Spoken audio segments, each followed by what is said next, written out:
Hi everyone, जय मां वैष्णो। आज ना मैं आप लोगों के साथ बहुत ही जबरदस्त ग्लो अप टिप्स शेयर करने वाली हूँ, जिन्हें फॉलो करके ना आप अपने स्कूल कॉलेज में सबसे ज्यादा कॉन्फिडेंट और अट्रैक्टिव लगेंगे। बहुत ही बेसिक टिप्स के ऊपर बात करेंगे, जिन्हें हम रोजाना दिनों में इग्नोर कर देते हैं, लेकिन ये हमारी पर्सनैलिटी में बहुत इम्पैक्ट डालते हैं। चलो फिर फटाफट से शुरू करते हैं।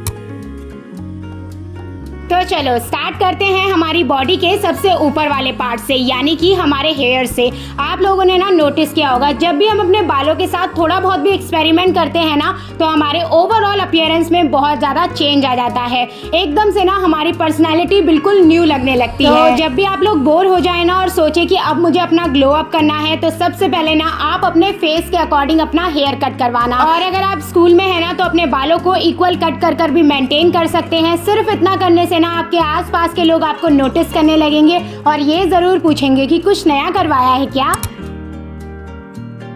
अब नेक्स्ट है कि आपकी स्कूल यूनिफॉर्म हो या फिर कॉलेज में पहनने वाली ड्रेस, वो हमेशा ठीक तरीके से क्लीन हुई होनी चाहिए। स्पेशली द कॉलर एरिया और ये स्लीव्स वाले एरिया, यहाँ पर ना डर्ट इकट्ठा हो जाता है और ठीक तरीके से उसे क्लीन करना पड़ता है। जब हम एक क्लीन यूनिफॉर्म पहनते हैं ना, वो हमारी अपीयरेंस में प्राइड शो करता है, बूस्ट करता है हमारी सेल्फ रिस्पेक्ट और कॉन्फिडेंस को। हमारे स्कूल में ना टीचर्स एक एक करके सबके कॉलर्स को चेक किया करती थी कि यूनिफॉर्म वॉश है या नहीं, और जिस भी बच्चे की ठीक से वॉश नहीं होती थी ना, उसको पूरे स्कूल के आगे खड़ा कर दिया जाता था। और ये वाला मोमेंट इतना ज़्यादा एम्बैरेसिंग होता था ना, आपको क्या बताऊँ। और ये वाली सिचुएशन मुझे फेस ना करनी पड़े ना, इसी डर के मारे में स्कूल से आके सबसे पहले अपनी यूनिफॉर्म को वॉश किया करती थी और सुखाने के बाद अच्छे से प्रेस करके नेक्स्ट डे के लिए प्रिपेयर कर दिया करती थी। अब अपने दांतों को हेल्दी रखने के लिए आपको 2 बार तो ब्रश करना ही है, लेकिन इतना करने के बाद भी ना कई बार हमारे दांतों में पीलापन रह जाता है, जो हमारी चांद सी ब्यूटी में ना दाग का काम करता है। तो हफ्ते में 1 बार थोड़ा सा सरसों का तेल और हल्दी लेकर आप ब्रश करिए एक्स्ट्रा वाइटनिंग के लिए। मुझे पता है आपने कभी ना कभी ये चीज़ ज़रूर नोटिस करी होगी। किसी ने ना बहुत ही सिंपल सी ड्रेस पहनी है, लेकिन वो इतनी ज़्यादा अट्रैक्टिव लग रही है ना कि आपकी बार बार नज़र उसी ओर जा रही है। तो उस ड्रेस को इतना अट्रैक्टिव बनाया किसने? आंसर है सही एक्सेसरीज ने। अब ज़रूरी नहीं है आपको फैशनेबल दिखने के लिए ना ट्रेंडी और महंगे कपड़ों में ही इन्वेस्ट करना पड़ेगा। आप सही ज्वेलरी में इन्वेस्ट कर भी ना अपनी फैशन गेम को ऑन कर सकते हैं। और कुछ बेसिक एक्सेसरीज जो मुझे लगता है सबके पास होनी चाहिए। ट्रेडिशनल में पहनने के लिए झुमके, हाथ में पहनने के लिए ब्रेसलेट, वॉच या कड़े, पैरों में पहनने के लिए पायल और वेस्टर्न में पहनने के लिए छोटे छोटे इयररिंग्स।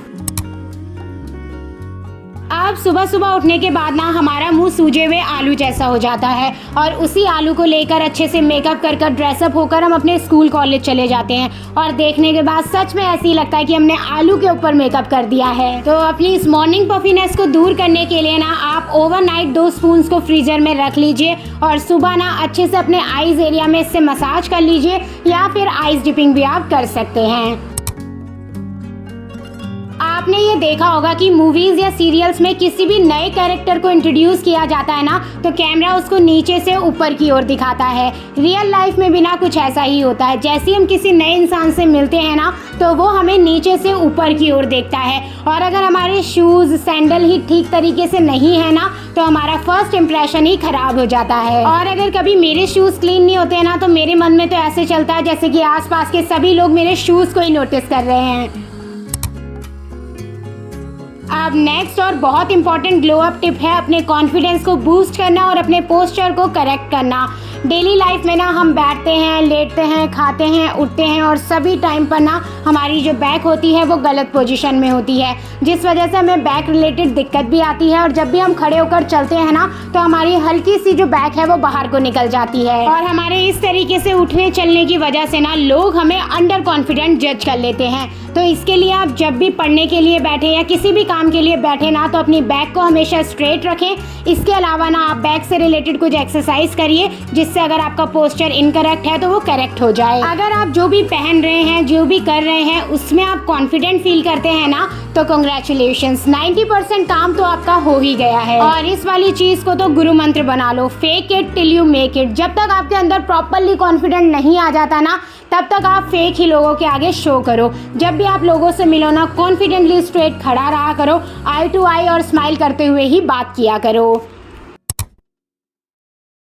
अब स्पेशली गर्मियों में ना जब भी हम कोई ड्रेस पहनते हैं या स्कूल यूनिफॉर्म पहनते हैं ना, तो हमारे अंडरआर्म्स के नीचे स्वेट पैचेस बन जाते हैं जो दिखने में ना बहुत ही ज़्यादा अनहाइजीनिक लगते हैं। तो इसके लिए ना आप प्रॉपर अंडरआर्म केयर करा करिए। अपने पास ना आप स्वेट पैचेस रख सकते हैं जिसे आप अपने शर्ट के या ड्रेसेस के अंदर पहन सकते हैं। इसके अलावा आप डिओड्रेंट अप्लाई करा करिए। इससे ना आप दिन भर फ्रेश रहेंगे, आप में से कोई स्मेल भी नहीं आएगी और दिन भर कॉन्फिडेंट रहेंगे चाहे आपने कोई भी ड्रेस पहनी हो। तो इस समर आपके अंडरआर्म्स के लिए बेबी वाइप्स, डिओड्रेंट और स्वेट पैचेस मस्ट हैं। सही मायनों में ना ग्लो अप तभी काम करता है जब आप फिजिकली और मेंटली दोनों तरीके से ग्रो करते हैं। जब आप अंदर से खुश और सेटिस्फाई होते हैं ना, तो आप बाहर से ऑटोमेटिकली ग्लो करते हैं। अपने आप को मेंटली खुश रखने के लिए ना आप दिन में एक बार थोड़ा सा समय निकाल कर ना अपनी हॉबीज में इन्वेस्ट करा करिए। जब भी आप सारी चीज़ों से थोड़ा थोड़ा टाइम चुरा कर अपनी हॉबीज को देंगे या उन चीज़ों को करेंगे ना जो आप हमेशा से करना चाहते थे, जो आपको करना पसंद है, तो देखना आपका पूरा दिन कितना हैप्पी और कितना फ्री गुजरेगा। अब नेक्स्ट टिप जिससे आप मेंटली ग्रो कर सकते हैं वो ये है कि डेली ना आप अपना सेल्फ इंट्रोस्पेक्ट करा करिए। कौन सी कमियां हैं जो आपके अंदर है, जो आपकी वीकनेस बनी हुई है, उनको राइट डाउन करिए। वो सारे स्टेप्स लिखिए जिससे आप इनको ओवरकम कर सकते हैं। जब आप एक एक करके अपने वीकनेसेस पे काम करते जाते हैं ना, तो वो आपके अंदर न्यू स्किल्स और एबिलिटी को डेवलप करती है जो आपके सेल्फ डेवलपमेंट में बहुत ज़्यादा हेल्प करती है। जब भी आप डेली अपने साथ बैठते हैं, अपने वीकनेसेस स्ट्रेंथ्स को देखते हैं, उनके ऊपर काम करते हैं ना, तो आप ऑटोमेटिकली अपने साथ एक स्ट्रॉन्ग रिलेशनशिप क्रिएट कर पाते हैं। अब आप लोगों को कहीं ना कहीं लग रहा होगा कि मैं नेल या फिर हैंड केयर के ऊपर बात करूंगी, लेकिन नहीं। जैसे आपने अभी फीट केयर को इग्नोर कर दिया, वैसे ही हम रियल लाइफ में भी ना अपने फीट्स को इग्नोर कर देते हैं। अरे ये भी तो हमारी बॉडी का पार्ट है ना, तो ये फिर इतनी लीस्ट अटेंशन क्यों डिजर्व करे।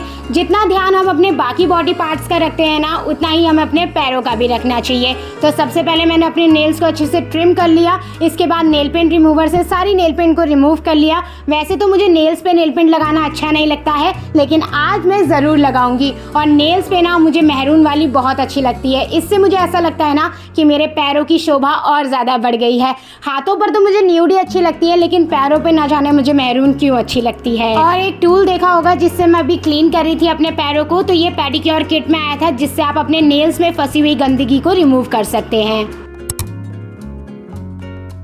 आप देखो ग्लो अप टिप में जो लास्ट टिप है ना, वो है स्लीप से रिलेटेड। ये ऐसा फैक्टर है ना जिसे फॉलो करने से आप फिजिकली भी ग्लो करेंगे और मेंटली भी हेल्दी रहेंगे। पूरे दिन भर मेहनत, भागा दौड़ी काम करने के बाद ना 7 से 8 घंटे की नींद तो आपकी बॉडी भी डिजर्व करती है। तो रात को अपने स्कूल कॉलेज का सारा काम टाइम पर निपटाने के बाद आप सोने के लिए चले जाइए। डेली प्रॉपर नींद लेने से ना आप अपने एकेडमिक्स में भी बहुत अच्छा कर सकते हैं, क्योंकि आपकी प्रोडक्टिविटी, क्रिएटिविटी और वर्क परफॉर्मेंस को इंक्रीज करती है।